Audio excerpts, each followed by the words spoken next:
Boa noite. Hoje iniciaremos a nossa aula sobre a geoquímica e a metalogenia dos escudos da Guiana. Para início, teremos que entender o que é o escudo da Guiana. O escudo da Guiana é uma porção sedimental do craton amazônico. É esperado do escudo central brasiliano pela bacia amazônica e representa uma das áreas geologicamente mais antigas do planeta, como uma evolução complexa de arquipélagos e Paleoproterozoico. Sua geologia regional é composta por terrenos granulíticos e agnácicos, que indicam estabilidade tectônica como parte de um bloco construtal antigo. Este pelo norte do Brasil, Guiana, Suriname, Guiana Francesa e Venezuela. De tal maneira que a província do Amapá, ou seja, o nosso território, compreende os territórios granulíticos e agnáticos formados no Arqueano. A província demonstra intenso retrabalhamento tecnotermal, resultando em uma complexidade estrutural significativa. Já a gente também tem o cinturão de Barama-Mazzani, que corresponde a sequências metalvulcânicas e metasedimentares do Paleoproterozoico, no período Paleozoico. Grindstone Beds são áreas que a gente chama, né, de áreas chaves para a exploração mineral. Ou seja, são estruturas, são cinturões de veias que possuem dentro, né, da Terra, que elas são veias que a gente extrai minerais como ouro e outros compostos minerais. Sua importância metalúrgica geralmente está ligado à produção que a gente tem, à extração e produção que a gente tem, né, para a formação de outros tipos de metais, compostos metálicos ali a partir de união entre outros, como por exemplo que a gente tem o aço, e aí a gente também tem a questão, né, de extração dela mesmo. O mapeamento geológico na Amazônia é que a gente tem um dos desafios, né? Que é basicamente a cobertura vegetal, ou seja, a grande quantidade de floresta que a gente tem e a densa mata que a gente possui e a variedade de espécies que tem ali dentro do nosso território dificultam basicamente toda a exploração desse metal. E por ele ter uma cobertura densa, a gente tem uma grande dificuldade no acesso a essas regiões, justamente pela falta de visualização, né? A falta de visibilidade que a gente tem dessa área superior.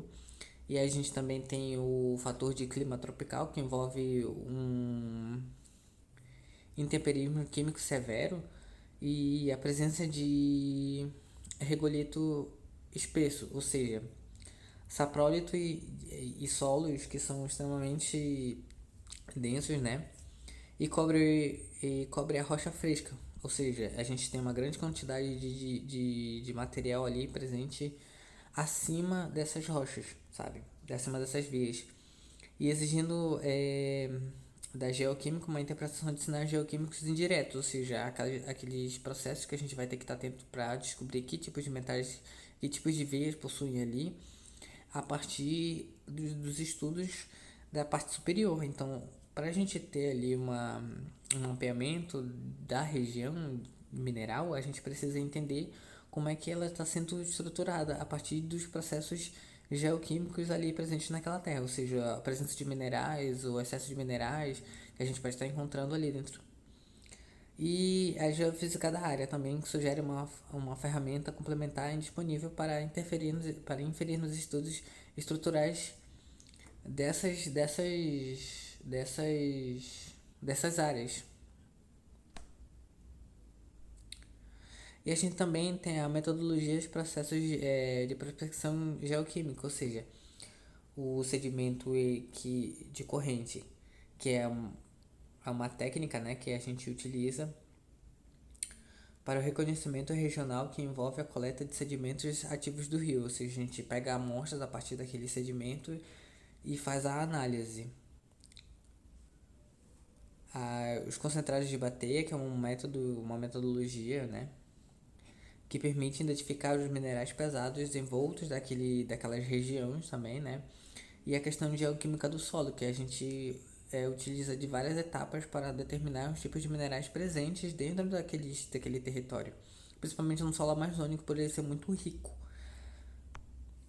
A gente também tem a dinâmica e o intemperismo laterâneo, que é uma coisa que também interfere na pesquisa desses minerais, que é interpretação geoquímica, que é fundamental, né, para entender o perfil laterítico, onde os metais eles sofrem uma homobolarização de concentração em horizontes específicos. As crostas lactérias, os ditos crustes, que a gente chama, né? Retém esses metais como ferro, ouro e manganês ali naquela região. O horizonte saprolítico também, ele é a rocha alterada que, que preserva nessas estruturas originais.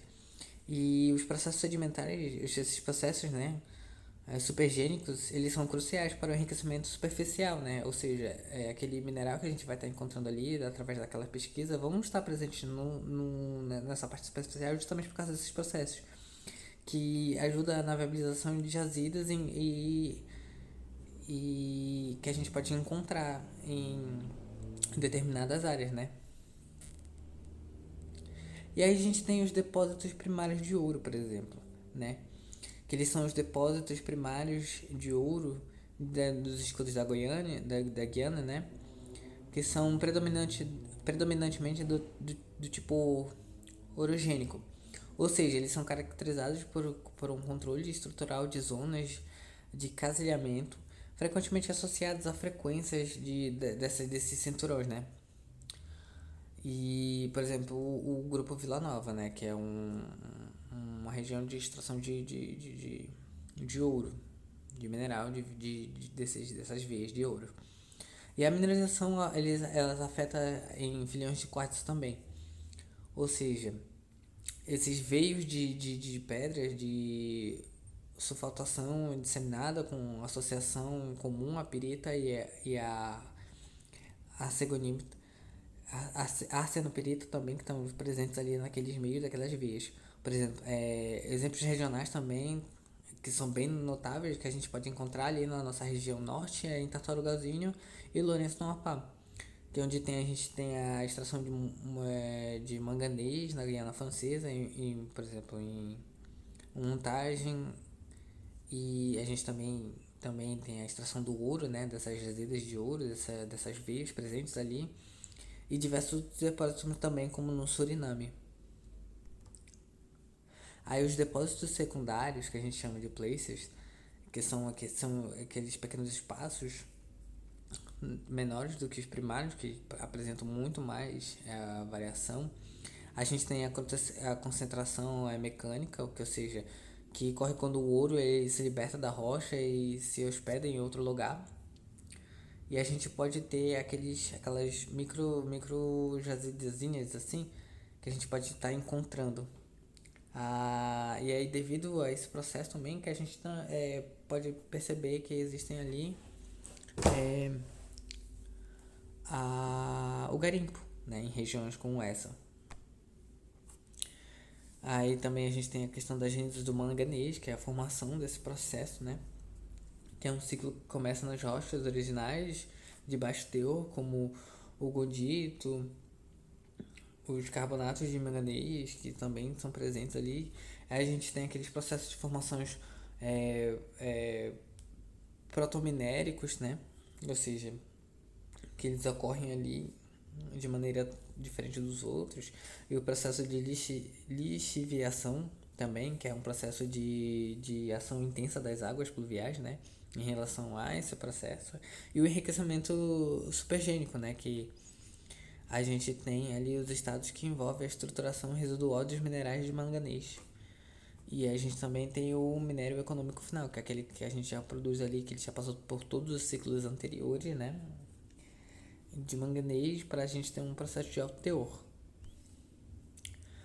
E a Serra do Navio, por exemplo, aqui é um protominério versus o minério, que a gente pode estar fazendo um comparativo, né? Que é uma tabela onde a gente expressa como esse processo funciona, ou seja, o minério principal que a gente tem ali, a origem dele, o teor de manganês e a importância que ele oferece em relação às estruturas geoquímicas. E a gente também tem a questão do potencial metalúrgico, né? Que a gente tem os recursos como ferro, cromo, platina, que a gente pode estar ali em contexto geológico a formação de veias férricas, de, de onde a gente pode estar extraindo os maiores potenciais, como o Amapá, na Serra do Navio. E a gente tem os desafios que são, obviamente, as questões geológicas, né? As questões estruturais da Amazônica, que são a grande capacidade de matas que a gente tem, que fazem com que esses ambientes possuam um maior desafio em relação à estrutura, né? A, a, a extração desses minérios.